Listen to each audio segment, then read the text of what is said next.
তারপর বলছে আনুকূল্যে সর্বেন্দ্রিয়ে, যা কিছুই করি না কেন ভগবানের আনুকূল্যতা থাকা চাই। আনুকূল্যে সর্বেন্দ্রিয়, আমার সব ইন্দ্রিয় দিয়ে ভগবানের সেবা করতে হবে, একটা দিলাম একটা দিলাম না, সেটা উচ্চতম ভক্তি নয়। তারপরে বলছেন কি উত্তমা ভক্তি, এই ভক্তি যাজন করতে করতে উত্তমা ভক্তি আসবে।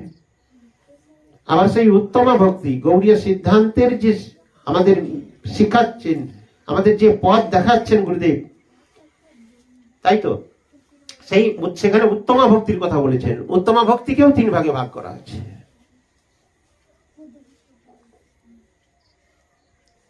উত্তমা ভক্তিও 3 ভাগে বিভক্ত, সাধন ভক্তি, ভাব ভক্তি, প্রেম ভক্তি। সাধন, ভাব, তারপরে প্রেম। অন্নাভিলাষিত শূন্যং জ্ঞান কর্মাদি অনাবৃতম আনুকূল্যেন কৃষ্ণানুশীলং ভক্তির উত্তমা। নিতাই গৌর প্রেমানন্দে। এটা একটু উচ্চতর ভক্তির ব্যাখ্যা। সেই ভক্তির 12টা লক্ষণ হচ্ছে ক্লেশগ্নি শুভধাম অক্ষলগুতাকৃত সুদুর্লভা সান্দ্রানন্দ বিশেষাত্মা শ্রীকৃষ্ণ আকর্ষণী চষা। আমি সে সঠিক সেই সিদ্ধান্তে আমি যাচ্ছি না, একটু উচ্চতর ভক্তি, ভাব ভক্তি, সাধন ভক্তি, সাধন ভক্তি, ভাব ভক্তি, প্রেম ভক্তি। তাহলে এখানে অন্য অভিলাষ আদি থাকবে না। এই ভক্তি আমরা শ্রবণ করেছিলাম এক সময়। কে বলুন তো এই ভক্তি লাভ করেছিলেন? ব্রহ্মানন্দে নিমগ্ন চতুর্শন ব্রহ্মার মানস পুত্র, তাই না? চতুর্শনের নাম কি? সনক, সনাতন, সানন্দ, সনত কুমার, পিতামহ ব্রহ্মার মানস পুত্র। তারা আগে ব্রহ্মানন্দে নিমগ্ন ছিলেন। তারা ভক্তি রাজ্যে কিভাবে আকৃষ্ট হলেন, ভক্তিকে শ্রেষ্ঠতা কিভাবে করলেন, সে বিষয়ে বিস্তারিত ব্যাখ্যা রয়েছে শ্রীমদ্ ভাগবতম 3য় স্কন্ধে। 3য় স্কন্ধে বর্ণিত আছে এক সময় মৈত্রেয় এবং বিদুর সংবাদ। বিদুর যখন মহাভারতের যুদ্ধ আরম্ভ হলো তখন তিনি তীর্থ পর্যটনে চলে গিয়েছিলেন, তাই তো? তীর্থ পর্যটনে গিয়ে তিনি মৈত্রেয় ঋষির কাছে ভাগবত কথা শ্রবণ করেছিলেন।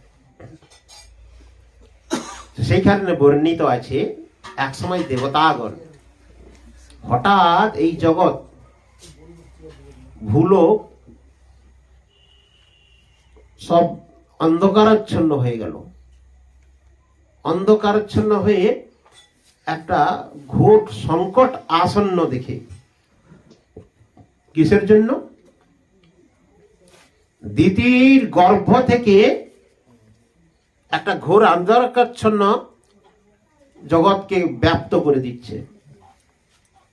দিতি যখন গর্ভবতী হন, কশ্যপ ঋষি তাকে বলেছিলেন যে তুমি এমতো অবস্থায় আমাকে বিপত্তি ঘটাচ্ছ, কিন্তু ওই যে সন্তান জন্মগ্রহণ করবে সে জগতের বিনাশকারী হবে। সেই ভয়াচ্ছন্ন হয়ে দিতি তিনি তার সন্তানকে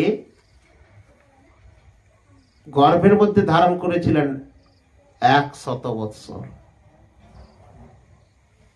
100 বৎসর ভয়ে ভূমিষ্ঠ করাননি দিতি, যে এর দ্বারা যদি জগতের অমঙ্গল হয়। তাই সেই ভয়াচ্ছন্ন হয়ে তিনি যখন গর্ভে ধারণ করে রাখছেন, তার অন্ধকারাচ্ছন্ন, তার কুলক্ষণগুলো জগৎ যখন ব্যাপ্ত হচ্ছে, তখন দেবতাগণরা ভয়গ্রস্ত হয়ে তারা পিতামহ ব্রহ্মার কাছে গেলেন। এর কারণ কি? কে ব্রহ্মাকে জিজ্ঞাসা করছেন, হে প্রভু, আপনি তো সর্বজ্ঞ, আপনি তো সৃষ্টিকর্তা, সৃষ্টি কার্যে নিমগ্ন, আপনি সবকিছুই জানেন, কিন্তু এর আসল রহস্য কি? তখনই ব্রহ্মা বর্ণনা করছেন, শ্রবণ করছেন দেবতাগণ। এখানে কিন্তু মৈত্রেয় বিদুর সংবাদ, আর আমরা পেলাম সত্য গোস্বামীপাদ সৌনকাদি ঋষির দ্বারা। নিতাই গৌর প্রেমানন্দে। তো সেই ব্রহ্মা বলছেন যে এক সময় আমার মানস পুত্র, ব্রহ্মার 7টি জন্ম, তো মানস পুত্র চতুষ্ষণ, তারা জন্ম থেকে কৌমার, কত হাজার হাজার বৎসর পেরিয়ে গেলেও, তাদের কয়েক হাজার কোটি বৎসর বয়স হলেও তাদের শরীরের সবসময় ছিল কৌমার। কৌমার বয়স কাকে বলে? একটি সন্তান যখন 5 বছরের মধ্যে, জন্ম থেকে 5 বছরের মধ্যে কৌমার বয়স বলা হয়। সে সময় বাচ্চারা কিরকম থাকে? দিগম্বর, মানে উলঙ্গ অবস্থায়, বস্ত্রবিহীন। তো সেই চতুষ্ষণ দিগম্বর হয়েই তারা সর্বত্র বিচরণ করতেন, আর তারা ব্রহ্মানন্দে নিমগ্ন এবং তাদের ঐশ্বরিক ক্ষমতার দ্বারা সর্বত্র বিচরণ করতে পারতেন। যে কোনো লোকে তারা চলতে, ভূ ভব যজ্ঞ মহ বৈকুণ্ঠ আদি সর্বত্র তারা বিচরণ করতে পারতেন। তাই এক সময় ভগবান বিষ্ণুকে দর্শন করার উদ্দেশ্যে বৈকুণ্ঠ লোকে গমন করলেন। বৈকুণ্ঠে ভগবানের দর্শন লালসায় বৈকুণ্ঠের লোকে গমন করলেন। বৈকুণ্ঠে কটা দ্বার রয়েছে? বৈকুণ্ঠ গমনের জন্য মূলত কটা দ্বার রয়েছে? 4টা দ্বার রয়েছে। 4টা দ্বারে 8 জন প্রহরী আছেন। আবার এই যে 4টা দ্বার, এর বেষ্টনী আছে, মানে কি বলে, পাঁচিল দিয়ে যে ঘেরা, যাকে বেষ্টনী বলা হয়। সেটা কটা বেষ্টনী ঘেরা আছে? সপ্তবেষ্টনী সর্বোত্তম। সপ্তবেষ্টনী লঙ্ঘন করলে, অতিক্রম করলে তবে ভগবান বিষ্ণুর দর্শন পাওয়া যাবে। তো সেই বৈকুণ্ঠের অষ্টদ্বারের 4টা দ্বারের যে 8 জন দ্বারী আছে, নাম জানেন? চণ্ড, প্রচণ্ড, বল প্রবল, ধাতা বিধাতা, জয় আর বিজয়। এই 8 দ্বারী। পূর্বে হচ্ছে চণ্ড প্রচণ্ড, দক্ষিণে ধাতা বিধাতা, উত্তরে বল প্রবল, আর পশ্চিমের দ্বারী হচ্ছেন জয় আর বিজয়। তো বৈকুণ্ঠের বিশাল বর্ণিত রয়েছে কিভাবে সেই বৈকুণ্ঠপুরী। বসন্তি যত্র পুরুষা সর্বে বৈকুণ্ঠ মূর্তয় নিমিত্তেন নিমিত্তেন হৃষিকেশ ভক্তির নিমিত্তেন সদা আরাধয়ন, মানে তারা ধর্মের দ্বারা আরাধনা করছেন। কারা? ওখানে যত পুরুষা, বসন্তি যত্র পুরুষা, অর্থাৎ বৈকুণ্ঠে যারা পুরুষ রয়েছেন তারা সবাই চতুর্ভুজধারী ভগবান বিষ্ণুর ন্যায়। বসন্তি যত্র পুরুষা সবে বৈকুণ্ঠ মূর্তয়। তারা ধর্মের দ্বারা আরাধনা করে সর্বোত্তম ভাবে ভগবানের সেবা করছেন, ভগবানের সুখ বিধান করছেন। তো সেই ভগবত ধামে বৈকুণ্ঠ লোকে গমন করলেন চতুষ্ষণ। পরপর অনায়াসে 6টা বেষ্টনী অতিক্রম করে পশ্চিম দ্বার দিয়ে 7ম দ্বার প্রবেশ করলেন। আর সেই 7ম দ্বারে অনায়াসে যেমন বাকি 6টা দ্বার অতিক্রম করেছেন, ঠিক তদ্রূপ ওই দ্বারটাও অতিক্রম করতে যাচ্ছেন। তো সেখানের দ্বারী জয় ও বিজয়, তারা এই উন্মত্ত বালক রূপে তাদেরকে দর্শন করল, এবং এরা উলঙ্গ দিগম্বর, যেহেতু এরা ভগবানের কাছে যাওয়া উপযুক্ত না মনে করে তাদের ব্রহ্মজ্যোতি ব্রহ্ম তেজ, তারা যে একজন ঋষি, এটা তারা না বুঝতে পেরে বেত্র দ্বারা তাদের যাত্রাপথ রুদ্ধ করল, যেতে বাধা দিলেন। আর এদিকে চতুষ্ষণ উৎকণ্ঠা ভাবে ভগবানের সন্নিকটে পৌঁছে গেছেন, তার দর্শনে লালয়িত হয়ে, সেই দর্শনের বাধাপ্রাপ্ত হয়ে ক্রোধান্বিত হলেন। বুঝতে পারা যাচ্ছে তো? ভগবানকে দর্শন করার আকাঙ্ক্ষায় তারা যাচ্ছে, সেই আকাঙ্ক্ষাতে যখন বাধাপ্রাপ্ত হয়েছে তখন ঋষিগণ ক্রোধান্বিত হলেন, ভর্ৎসনা করলেন জয় বিজয়কে। তোমরা এই ধামের উপযুক্ত নয়, ভগবানের সাক্ষাৎ ধামে থেকে তোমাদের এরকম আসরিক ভাবাপন্ন ভাব। বাস্তবে সেই চতুষ্ষণ, তাদের তো ভেদ বুদ্ধি নেই, তারা যে দিগম্বর বা এই ভাবটা তো তাদের মধ্যে নেই। তারা তো সর্বত্র ব্রহ্মানন্দের নিমগ্ন, ভগবত চিন্তায় নিমগ্ন রয়েছেন। তো ভগবানের সাক্ষাতে এসেছেন তার দর্শন করার উদ্দেশ্যে। তো সেই দর্শনে বিলম্ব হওয়াতে তিনারা ক্রোধান্বিত হয়ে বলছে, তোমাদের এই আসুরিক ভাবাপন্নটা মোটেই গ্রহণযোগ্যতা নয়, তোমরা এই ধামে থাকার উপযুক্ত নয়। অতএব তোমরা এখনই ভূলোকে পতিত হবে আসুর ভাবাপন্ন হয়ে। নিতাই গৌর প্রেমানন্দে। তখন জয় বিজয়, তারা তো পার্শ্বদ, ভগবানের সেবক, তাদের দিব্য জ্ঞানের দ্বারা বুঝতে পারলেন যে আমাদের দ্বারা বড় একটা অপরাধ হয়ে গেছে। কেন অপরাধ হয়ে গেছে? না, এইরকম একটা ভক্তকে, এই ভক্তদেরকে আমি অগ্রাহ্য করেছি, এই ভক্তদেরকে আমি বাধাপ্রাপ্ত করেছি। এখান থেকে, এদের অভিশাপ থেকে রক্ষা পাওয়ার আমার কোনো আর উপায় নেই, কারণ ভগবানও আমাকে ক্ষমা করবেন না। কারণ ভগবান হচ্ছেন সবসময় মদ ভক্ত পূজা বধিকা সর্বভূতি সুমানুমতি। ভগবান সবসময় ভক্তের পূজা গ্রহণ করে, ভক্তকেই বড় করেন। অতএব ভক্তকে যে অপমান করেছি, এখান থেকে উদ্ধার হওয়ার পথ ভগবান নয়, দিলেই নারাই দিতে পারবেন। তাই ক্ষমা ভিক্ষা করছেন চতুষ্ষণের কাছে। আর সর্বান্তর্যামী ভগবান নারায়ণ, বৈকুণ্ঠ অধিপতি ভগবান বিষ্ণু, তিনি তো সবই জানেন। সেই অবস্থায় তিনি সেবিত হয়েছিলেন সেইখানে। সেখানে উত্তম তুলসীর দ্বারা সাক্ষাৎ দাসীগণ পরিবেষ্টিত হয়ে লক্ষ্মী দেবী নিজে ভগবানের সেবা করছিলেন, অর্থাৎ অর্চনাদি হচ্ছিল। সুগন্ধ তুলসী, সুগন্ধ পুষ্প আদি দ্বারা ভগবানের শ্রীপাদ পদ্মে লেপনযুক্ত অর্চনাদি হওয়ার সময় ভগবান শ্রীমত অবস্থায় তিনি ওই দ্বারে আসলেন।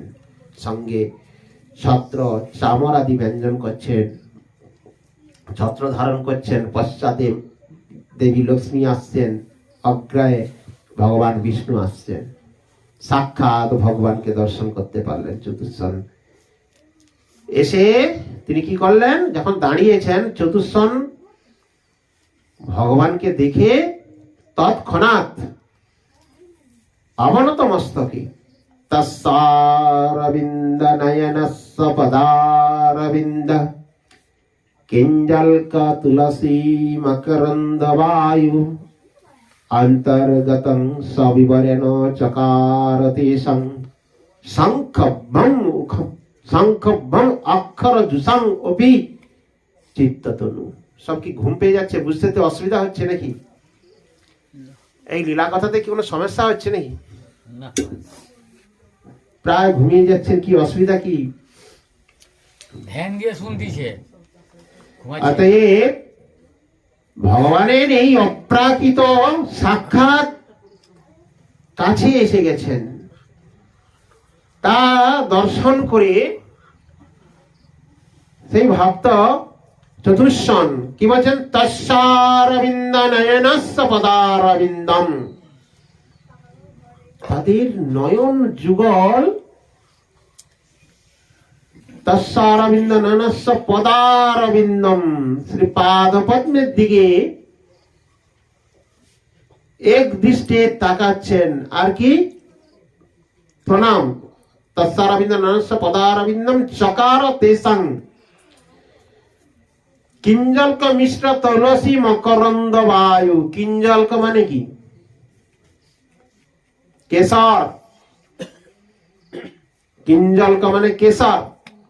কেশর মিশ্রিত তুলসী, অর্থাৎ তৎক্ষণাৎ যে দেবী লক্ষ্মী ভগবান বিষ্ণুর যে পাদপদ্মের সেবা করেছিলেন, কেশর মিশ্রিত তুলসী পুষ্পাদি প্রদান করেছেন, সেই কেশর মিশ্রিত যে তুলসী, কিঞ্জলক মিশ্র তুলসী মকরন্দ বায়ু, তার যে ঘ্রাণ, সে যে বায়ু ভগবানের সেবার, এই যে আমরা নির্মাল্য গ্রহণ করি, কি নির্মাল্য গ্রহণ করি বলুন তো?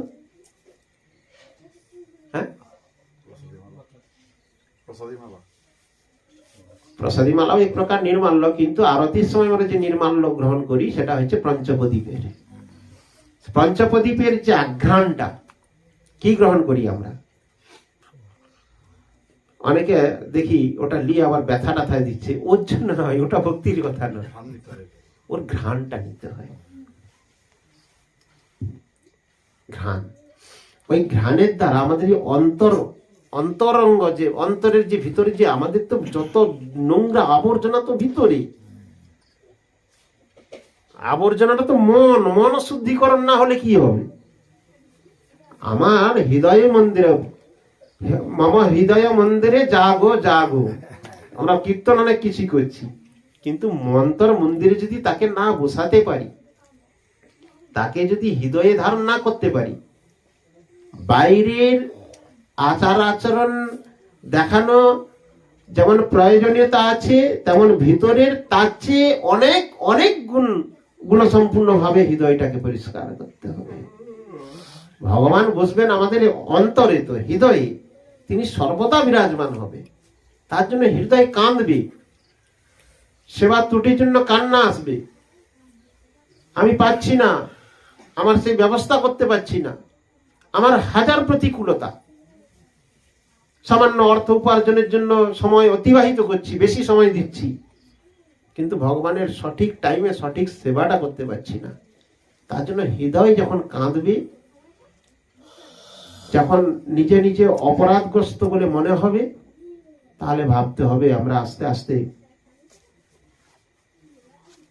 ভজন পথে অগ্রসর হচ্ছি।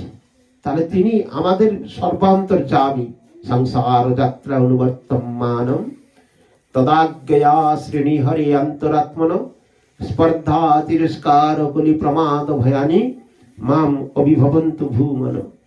জানামি ধর্মং ন চ মে প্রবৃত্তি, জানাং অধর্ম ন চ মে নিবৃত্তি, তয়া হৃষিকেশ হৃদি স্থিতেন যথা নিযুক্তস্মি তথা করোমি। ভগবানের কাছে আমাদের প্রার্থনা করতে হয়। সকালবেলা মঙ্গল আরতির পর যে ভগবানের কাছে একটু স্তব স্তুতি বা নিবেদন আছে, প্রার্থনা আছে, সেখানে হরিভক্তি বিলাসে সুন্দরভাবে বলেছে সংসার যাত্রা, আমরা সংসার যাত্রায় আছি, আমরা তো ব্রহ্মচর্য সন্ন্যাসে যাইনি, বানপ্রস্থতে যাইনি, যত বিধান আমাদের জন্য, আমরা সংসারী। সংসার যাত্রা অনুবর্তমানম তদ আজ্ঞা, আপনার আদেশ ক্রমে আমি সংসার যাত্রায় মানে কর্ম জীবনে যাচ্ছি। প্রত্যেকের একটা একটা তো বৃত্তি রয়েছে। বৃত্তি মানে কি? বৃত্তি মানে জীবিকা। তাহলে আমরা আমাদের একটা জীবিকা না হলে, অর্থ উপার্জন না করলে তো আমরা সেবা করবো কি করে?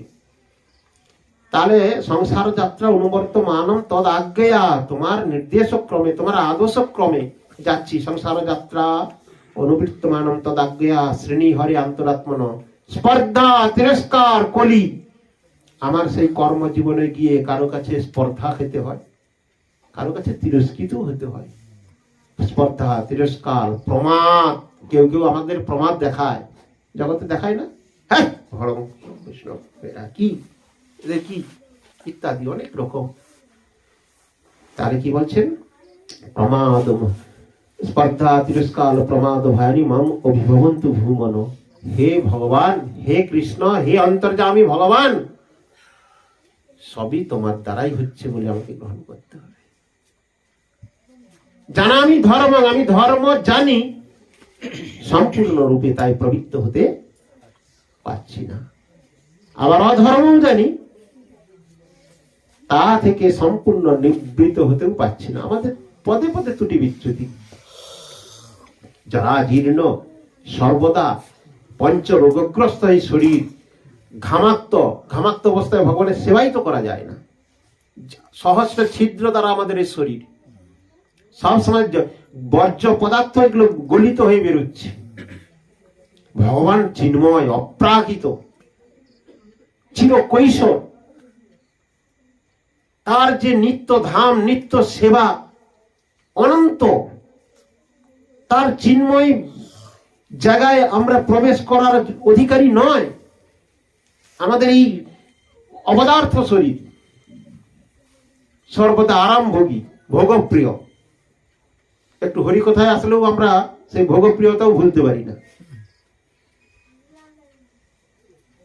তাহলে এই শরীর ভগবানের সেবার উপযুক্ত নয়।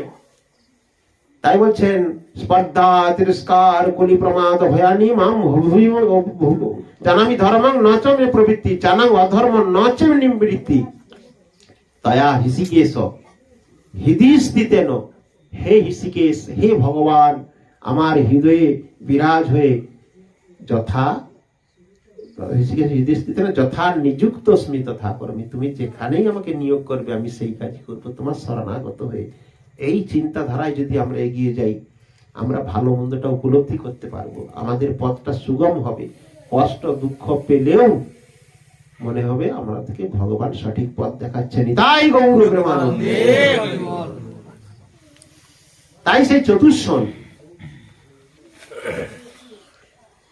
তৎক্ষণাৎ সেই কেশর মিশ্রিত তুলসীর মকরন্দ বায়ু তার নাখার ঊর্ধ্ব থেকে অন্তর্গতং সবিবরেণ সংক্ষব্বন অক্ষর উপং জুসং চিত্ত তনু, তার সেই অন্তর্গতে যখন প্রবেশ করলো কেশর মিশ্রিত তুলসী